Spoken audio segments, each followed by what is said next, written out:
thanks for joining me. I hope you're well. I'm just on a little tickle out, but I'd be neglecting my duties if I didn't say the very first thing is, and I bet you know what it's going to be, it's thank you.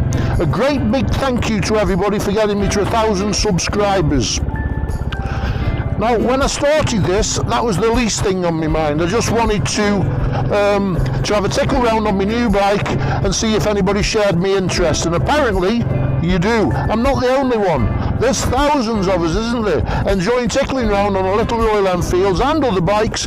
So, well, thank you doesn't seem enough. All the comments and the likes and the subscribes and all the thumbs up and all that sort of stuff, it's been wonderful. It really has. So I'm gonna, I don't know what else to say. Thank you very much for joining me on this little journey that I'm on, and you're very welcome to it. If you get any value out of it, that's marvellous. And well, thank you once again. Now, topic of conversation for today is something that I made a comment on my last video when I went down to that canal basin, and I was talking about build quality. And I made the statement, oh dear, I made the statement that Royal Enfield build quality, I felt still, although you know what I think of this little bike, I think it's wonderful, but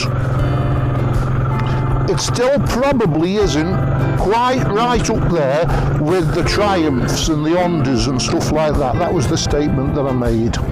Now, I may have been corrected, I don't know, tell me what you think. And don't get me wrong, I'm not slagging Royal Enfield in any shape or form. I love it, I think it's brilliant. But I just made an off-the-cuff comment, like I do, butterfly brain riding round, that maybe they weren't quite as good. And one of my subscribers, now I think, oh my goodness me, I forgot it already, I think his name was Barry.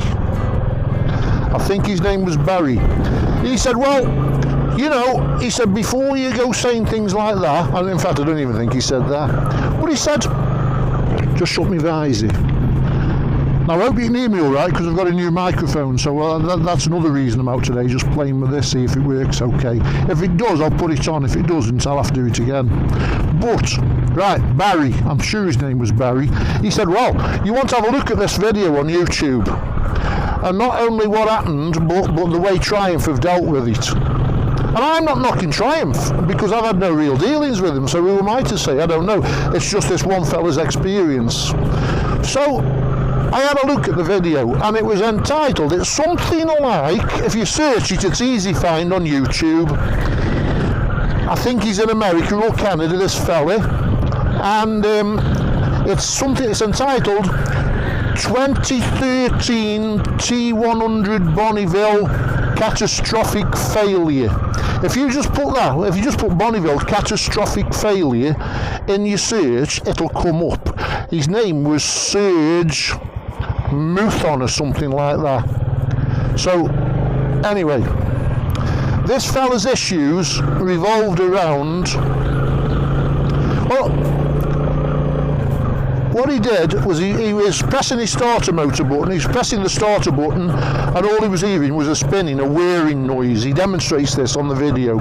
So he took the clutch cover off where the starter motor is, and he found that the starter, when he pressed the button, the starter motor was spinning, but it wasn't engaged with a great big wheel, like a big steel wheel that engaged with the sprag clutch, which started the engine. So, if you're following me, I'm not following myself because I'm not technically minded, so don't quote me if I'm wrong on any of this.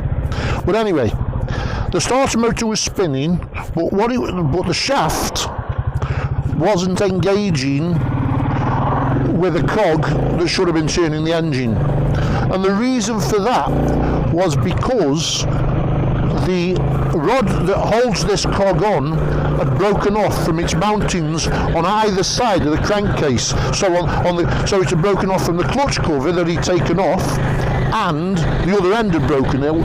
Now, whether this was a bit of metal fatigue going on, whether this is a common occurrence, who knows? But surely that shouldn't have happened. It should last the life of the bike, shouldn't it? Now, I did check, and The bike was a 2013 bike. I don't know how many miles. I don't imagine it had been abused. It doesn't look like it has.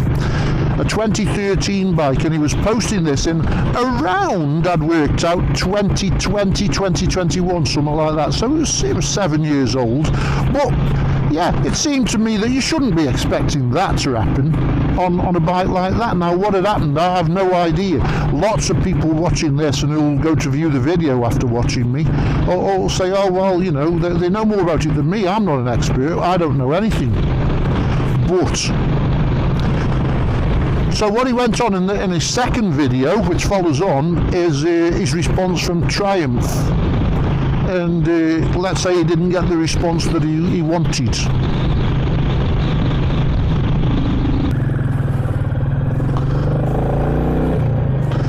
So if you watch the video, it'll tell you more than I have. I haven't put it very well, but there seemed to be a problem there. As I say, whether it's metal fatigue, whether it's a one-off, whether you've heard of any other cases, I don't know.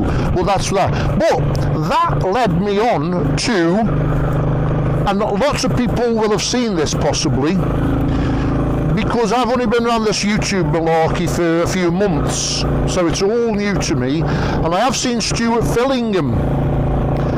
And I've seen comments, odd comments like, oh, Stuart Fillingham, he hates Triumphs. But if you watch the video that I watched, or, you know, he's telling you about his experience with I think they were water-cooled Triumphs, so they were later than the one that Serge had in America or Canada. And to be honest, he's had a bit of a torrid time and he's unearthed. And apparently it's well known amongst Triumph forums, there's an issue with them. And Triumph are less than, I don't know if willing's the word, or less than able to find a permanent fix. And again, so that might be another one to watch, Stuart Fillingham on his Triumph gearbox, water-cooled gearbox issues. So that all brings me back to where I'm going with this is, and I've got no axe to grind against Triumph at all, none whatsoever. It was just an off-the-cuff comment saying that, you know, maybe my Royal Enfield isn't quite as good as a Triumph. Well, it seemed that in some respects, you know, although it might be on the face of it a little bit basic, it's got everything you need, and the best thing you can have is that it's so solid, so durable. You know, okay, we might have a sticking speedo now and again, and I might have a mark on my mudguard, and I might have a bit of steaming up in my clocks, but it ain't going to stop me from riding at work, is it? Or for a tickle round in the Peak District, or whatever I want to do. Whereas if someone major goes bang with it, like the lad in America or Canada, then that is clearly a problem that needs addressing. And the interesting thing is it's ongoing now, and they don't seem completely able to sort it out. Oh, I'm getting a bit quick down here, Keith. Go steady. What's up with you? You know, that's what I do. When I'm talking away, I'm enjoying the scenery. I'm sort of looking at the scene. It's all overload, and I kind of take everything in. And anyway, I'm doing 30 now, so that's not too shabby. So that's that one. So thank you for drawing that to my attention, Barry. I think it was Barry. I will check, and if I've got that wrong, I'll put a correction on the screen around now. So if I've got it wrong, accept my apologies, but my brain don't work like it used to.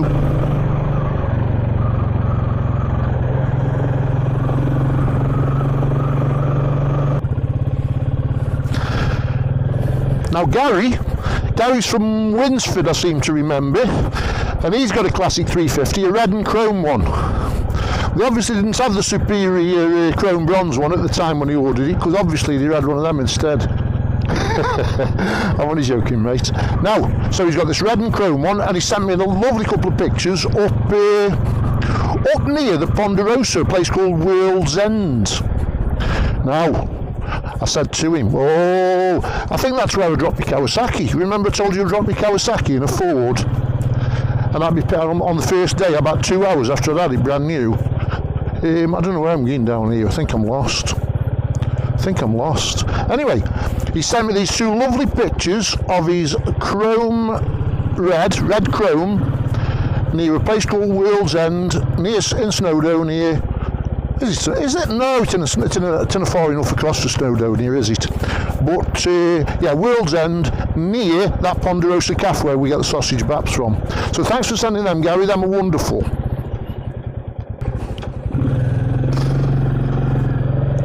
Now Morgan's in Spain, and he's a regular supporter of the channel of my little efforts here, so thank you, Morgan. He's been in touch a few times.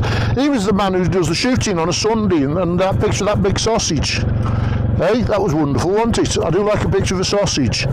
Anyway, he's got his bike. He's been waiting for this bike come for a while now, and it's finally landed. And that's another red one. Another one. Oh, they're common, them red ones are, aren't they? Them. Oh, dear.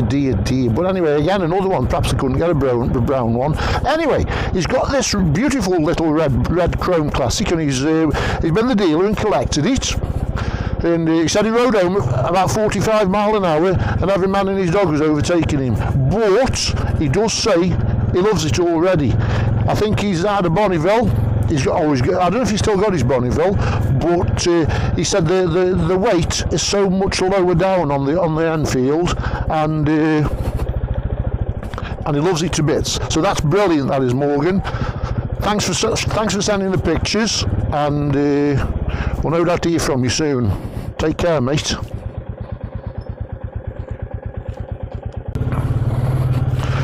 Tony from Warrington. Now, I can't believe this. I'm having a run of red, chrome red. There's another one here. He's from Warrington, and he sent me a picture. I think he says he's in the lanes of Cheshire somewhere. So nice picture there. And if you notice, he's got a really nicely upholstered seat on that he said he had done by a local guy. So I don't know who did that, but that's marvellous. Oh, now this is a Ford normally. So hey, where's the water up here? We've had loads. It's going underneath the road here.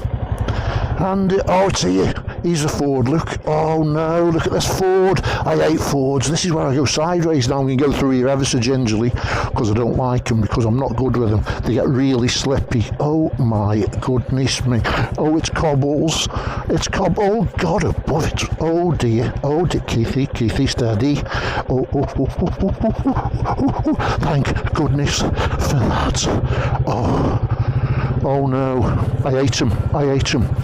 Because you know what happened with my Kawasaki, I told you. Oh, I'm going to go steady now while I just dry everything off. Good Lord. Anyway, we're through it, and we live to fight another day. We're getting up this hill now. I'll just go a bit steady up here. So where was I then? We're on another chrome bronze, weren't we? Was it Tony from Warrington? Yeah, thanks for sending that, mate. That's brilliant. I'm sorry I was getting a bit distressed, but that's what happens when I go through a Ford, because I've got a habit of getting sideways on them. Oh, I don't know which way to go now. Which way do I go? Road closed here.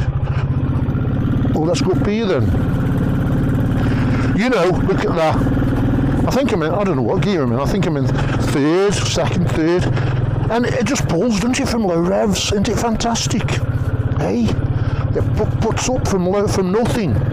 Right, let's get up here now and just have a look who's next on my list. I hope you did another chrome red. I'm sick of them. I am. Oh dear, which way should we go now? I don't know. Let's go that way. Oh, there was something here. I'll show you. It's that plaque there. That blue plaque. I've seen this before. I don't know where the flag's on. Somebody's nicked it. Now then. There's a plaque there. I'll see if you can see. Can you see that there?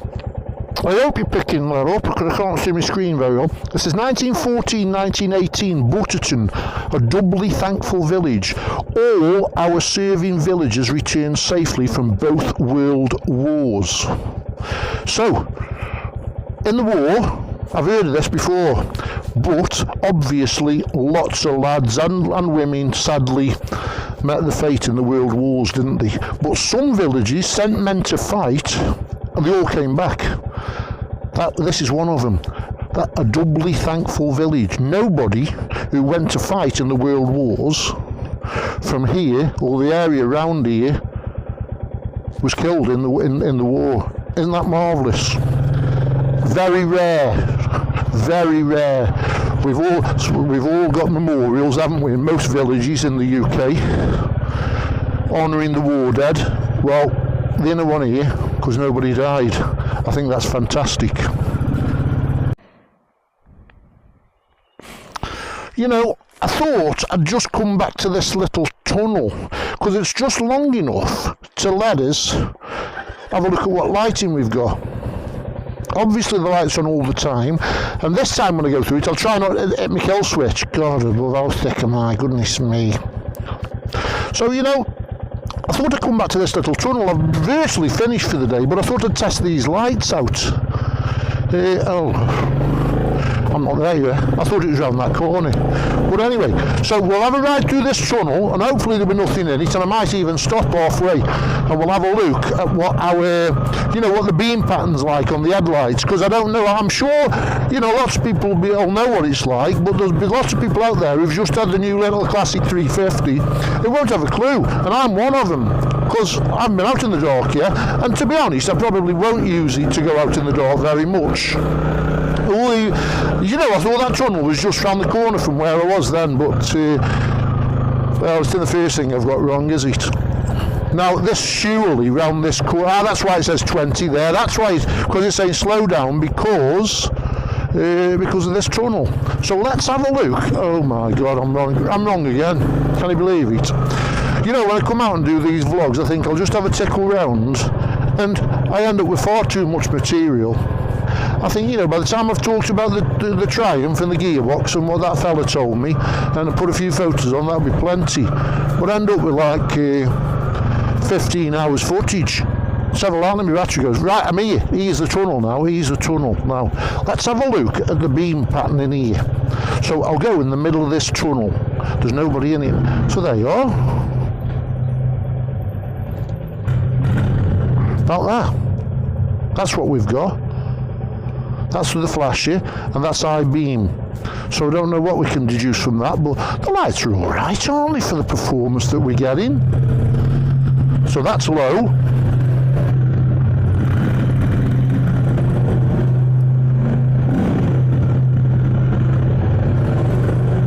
And that's high. So there you are, there you have it. What about the sound of this in that tunnel? I'll tell you what, I haven't got my earplugs in, I wish I'd got them in. I'll push by there, cyclists, don't get messing with him. You know what I'm like with cyclists. Right, so there you have it, there's your beam pattern. If you haven't seen it, yeah, you have now. Right, I wish you all a good day, or a good evening, or a good night, or wherever you are in the world. Wherever you are in the world, listen to me. In the meantime, make sure you ride safe, watch out for the potholes and the lunatic drivers, take care of yourselves, and I'll see you on the next one. Thanks again for getting me to 1,000 subscribers. What can I say? Thank you. Bye.